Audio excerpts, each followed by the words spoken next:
saw Kate, who's running our event, and I saw her this morning, and I came in and I said, something great is about to happen. And that's the definition of optimism, so something great is about to happen. So that was fun to watch you again in the World Cup final there. We were gearing up to have like a night of World Cup soccer that day. We were down the shore, my husband, my daughter, my mom, and I, we were like, oh, it's like the Super Bowl, we're gonna have like this big event. And then you guys just blew them out so early that it was like, oh, maybe we'll go for a walk. A lot of people actually missed the first 4 goals. Oh, did they really? Well, because people are running out to get food, and they come back 16 minutes later and it's 4-0. That's right. That's right.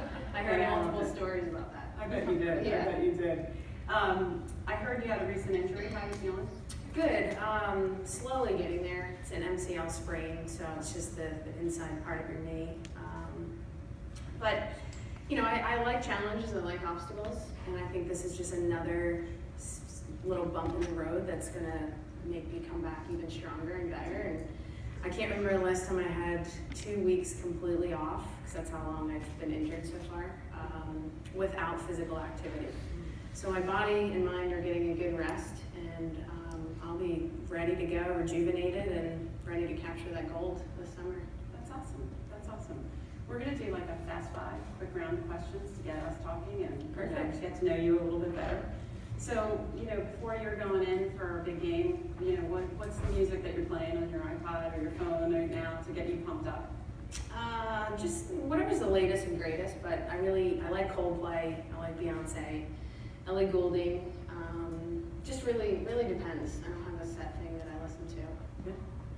How about any good habits you've broken? Anything that you're proud of in terms of breaking a bad habit? Or is well, having cookies in front of me, that's always a hard habit of saying no. If I don't buy it, I don't eat it. So, hard habits, I would say just really being diligent about just going that extra mile and doing more than the person next to me. I wasn't always a person who worked really hard. I didn't really know as a youngster that you had to work hard each and every day. Things were tough. You couldn't blame your teammates or your coaches. So for me, just getting over that hurdle and really just never switching off, except for now, for the last couple of weeks. That's good. Hard work is a really important value, and if you do read the Growth Mindset book, they talk about the value of hard work in the book, and I think that is really a good trait to have developed. Absolutely. You've met the president already, so if you could meet somebody else famous, who would that person be? Ooh. It's tough. I don't know. I would have been cool to meet the Pope when he rolled in here. That's right. They didn't give you a special spot. I actually tweeted at him, and he's actually a soccer fan. So I tweeted something really funny to him, but he was busy cruising around here. Yeah, true. Pretty cool. So yeah, it would be pretty cool to meet him. Now, I talked about a little mantra that I've been saying to myself this year to focus on health. Do you have any mantras or things that you say to yourself before you go into a big game? Well, I think what's great about kind of this journey that I've been on, as you saw in the video, my trainer James, who I've been working with for about 13 years, and just to give you a little quick snippet of kind of our journey, he 13 years ago told me and told everybody that I would become the best player in the world, and I actually just believed that 13 years later. His wife didn't believe him. Everybody else was like, you're crazy. You're going to train this girl for free. How do you even know she's going to make it? And, he knew. He knew as long as I put in the work each and every day, he knew that I would go on to become the best player in the world. So, I think my mantra is really just going out there and being a fighter. And when I bring that fighting mentality, that underdog mentality in every game that I play in, usually something good happens. And, not to say that sometimes I go out there without that mentality, but, sometimes you don't bring that fight. It's like you guys, sometimes you just maybe don't feel like going to work every day. But when you're at this level, you just can't switch off. So for me, it's just bringing that mentality and having James as that go-to person that can really help me mentally, make sure I'm, in tune and ready to go. That's awesome that he said that to you 13 years ago. I mean, how empowering for a young woman to hear something like that. Absolutely, yeah. Amazing. So you're a very accomplished athlete. What's the accomplishment you're most proud of that's non-athletic? Non-athletic. Well, I was engaged. I got engaged, I guess, a year and a half ago. So we're planning to get married, which was, obviously World Cup and Olympics are pretty special, but getting engaged and then getting married in the fall will be another special moment. So that would be exciting. Congratulations on that. That's very cool.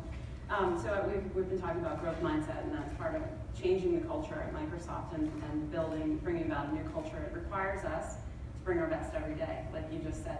You're on it all the time.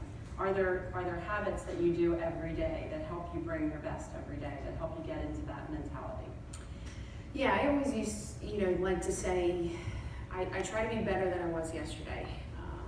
It's for an athlete and for someone like you, it's hard, on some days where maybe you feel like you didn't play your best, or maybe something happened where you made a mistake at work.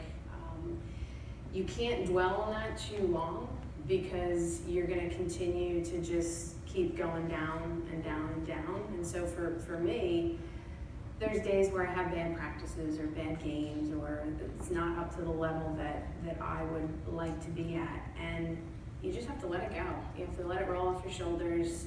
Next day is a new day, and you just need to be better than you were yesterday. And that's really kind of what I try to instill in myself. And it seems very easy to just say, go out and work hard each and every day. But you really have to, because then it just becomes part of you. And so for me, I was actually not fit when I was younger. I was mentally weak, and my character wasn't great.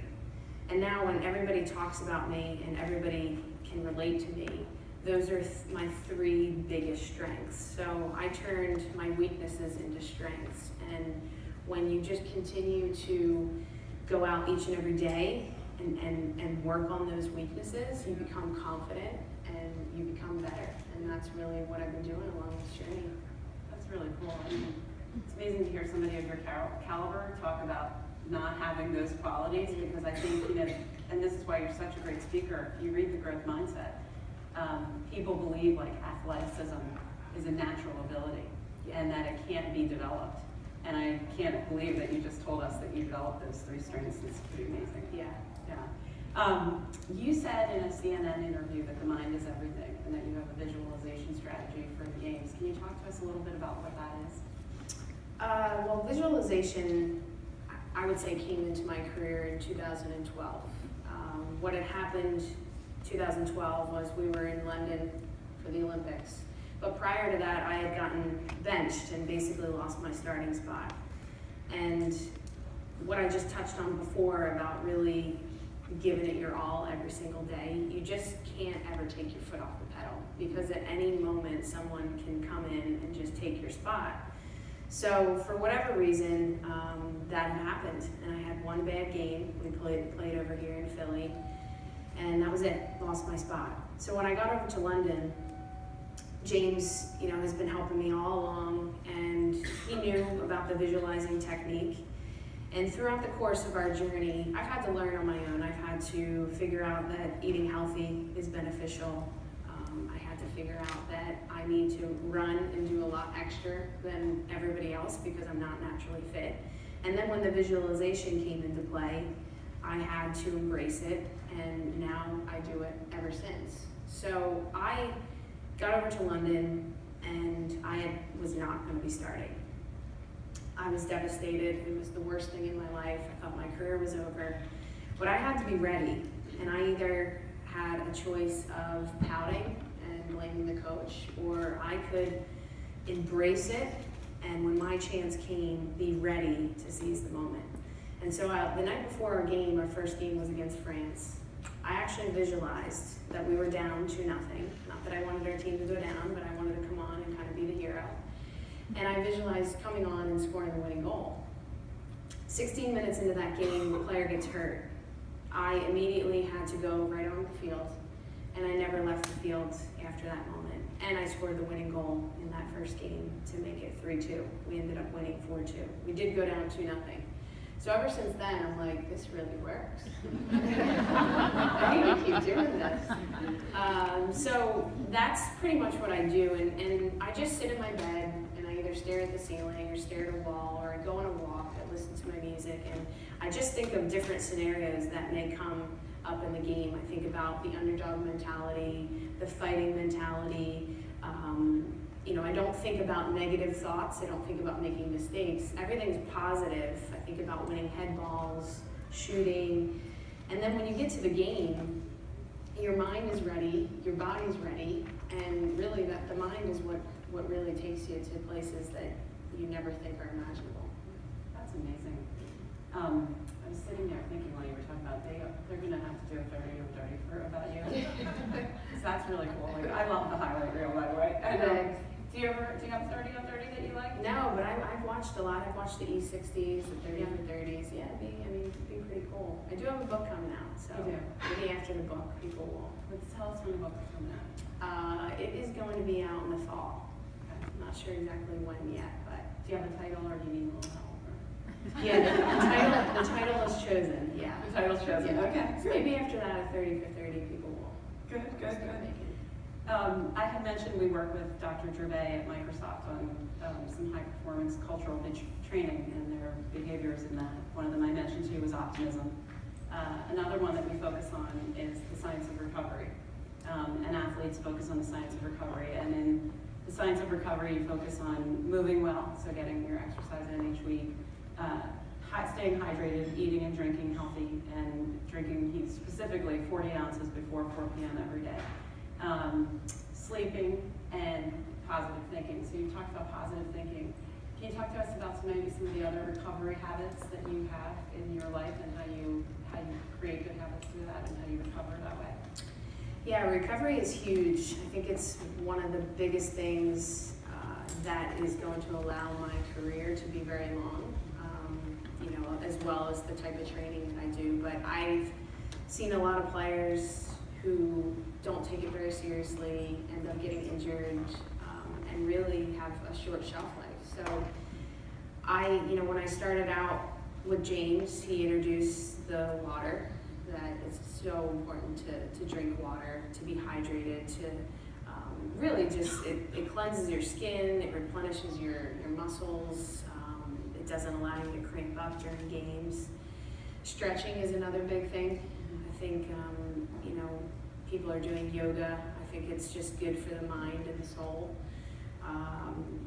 Going on light walks, light jogs after a game is something that I do. And the eating really didn't come into play for me until 2009. And when I look at some prior pictures of me in my chubby college days, I'm like, yikes. A little too many dining hall trips, I think, at night. But it's just crazy to kind of see the evolution, and I'm really, really into food and just eating healthy, organic, because it just makes you feel so much better. And I've noticed such a difference on the field. And not only is it for soccer, but I want to carry this into my life. When I have kids, and I'm trying to nudge my fiance to start getting onto the healthy lifestyle, but it's tough with men. So it's really, really important, and I can't express for my job how important it is, for even what you guys do as well. I mean, just being at work, it just is cleansing the mind and body, and it's just so important. Good. Do you have any like food things that are like hardcore about, like can't miss breakfast, or any good food tips to share with us? Breakfast is huge. I think that's the most important meal of the day. A lot of people skip it, but I think it's great, and I always have breakfast. I think it's best to really not buy the junk, because then you won't eat it.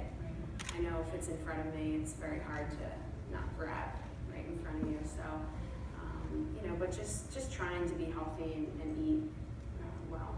Yeah, well, I mean, at work, I travel a lot, and you travel a lot, right? It's part of your job, so I always try and do breakfast and make sure, like, I start off good. And then I repeat my mantra, good habits, so grit is another one of these concepts in high performance cultural training, and grit is the ability to maintain passion and perseverance for long-term goals. And I would think as an athlete, that's particularly challenging when you're practicing constantly, right? Which is, you have to maintain that passion and perseverance when you're constantly practicing. How do you maintain that focus on the long-term goal during like the repetitiveness of what it means to be an athlete? It's hard. I think it's hard to bring it every single day, but like I said before, if you don't, anybody can come along the way and steal your spot. Right. And that goes for you as well. It's just, there's so many people out there that, you know, are qualified. And so for me, I've been on this mission to just continue to climb. And it's not about anybody else. I'm not competing against the person here, the person here. I'm competing against myself.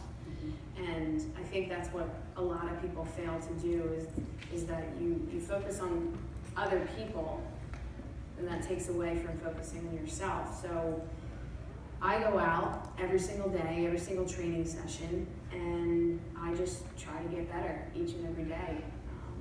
The grit and the competitiveness, in my opinion, it's something that really can't be taught. I think you either have it or you don't. You know, that will, that drive to want to succeed. There's people that just are comfortable with being the 18th man.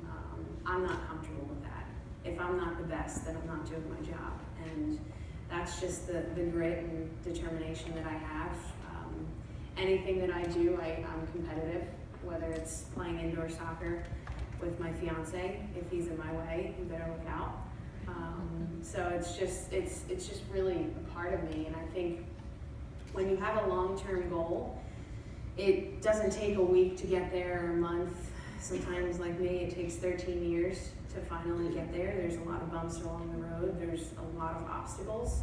But if you keep at it and you just keep working each and every day, eventually you will reach there. And you know, for me, now that I have reached there, I have 4 more years left and want to keep going. Very cool. So do you, so if I hear you, your long-term goal is just to be the best, right? That's what you focus on a regular basis. How do you think though about, like, you have the Olympics coming up? Do you focus on that as a goal or an interim goal? Do you think about things like that? Yeah, definitely thinking about the Olympics. It's right around the corner. I think we're almost 90 days out, which is crazy. Yeah, so Celine has to start to get better. I'll be okay though. But yeah, I mean, you can't essentially consume your whole life with thinking about your long-term goal, because it can start to drive you a little crazy if you don't get there. It's like my injury right now. You know, I'm not seeing light at the end of the tunnel, but I eventually will heal and I will be okay. But for the moment, it's hard to just go day by day and wait for this thing to heal. It's the same thing with a long-term goal. You can't get stuck on that, but you can put it to the side, you can have it in your mind. And then there's obviously steps in between the journey. You can't forget about the journey. I think that is sometimes very hard to embrace the journey. Sometimes it starts off well, sometimes it doesn't start off well, but it's not how you start, it's how you finish. And that's what I go by from the World Cup, is that the beginning of the World Cup, myself and my team, we really weren't bringing the best version of us, and it was hard, and my confidence kept sinking, but eventually I got out of it, and nobody's talking about those first games, everybody's talking about the last game. So it makes for a great story, and I know that my situation right now, the knee, I'm sure there's people doubting if I'll be back stronger, and that's going to be added motivation for me when I get to the Olympics. And the Olympics is going to be another step for me to continue to be the best in the world. I went to that event in January, FIFA World Player of the Year, and it made me want to go back next January. So that's how I just keep going. That's cool. I'd love to see that. I'm going to open it up to the audience to ask some questions after this next question. I'm giving you a little opportunity to think about it if you don't have something in mind yet. There was a recent New York Times coverage that talked about leveling the playing field for women athletes, and you were vocal in that conversation, and we thank you for speaking up there as well. Yeah. How did that whole thing evolve, and what reactions did you get from that? Well, I think the support has been amazing. So basically, we filed this EEOC complaint about equal pay. And, you know, when you're going through negotiations, we're going through negotiations with our federation. They're not going to just bend over and say, sure, we'll give you the world, we'll give you millions of dollars. It's going to be a fight. And like you were talking about 10 years ago starting this, it's a fight and it's a process, and that's what's happening right now. So this was sort of our last tipping point. We filed this complaint after seeing all the financials come out about the men versus the women, and really we just want to continue to do our part and fight, and I think it's our duty to do that. I think it was a very historic moment for our team, and I was proud to be representing one of the 5 players on our team to file that complaint. Right now we're just waiting to see what happens, but the support has been unbelievable. I mean, everybody has been coming up to us and just really, really behind us. And I wanted to write a piece in the New York Times just to clear up some things. You know, this isn't a fight against the men's national team. And I think just in general, the way women are, you know, going about things in the world today, and fighting for equal pay, and trying to continue to climb to the top. You know, this isn't a fight against men. You know, sure, men are pain sometimes, but we all love them. This is just a fight against our federation, and I think it's, you know, their job to listen to us and make things fair. Awesome. So should we get a few audience questions, see what's on there? Yeah, let's dig up some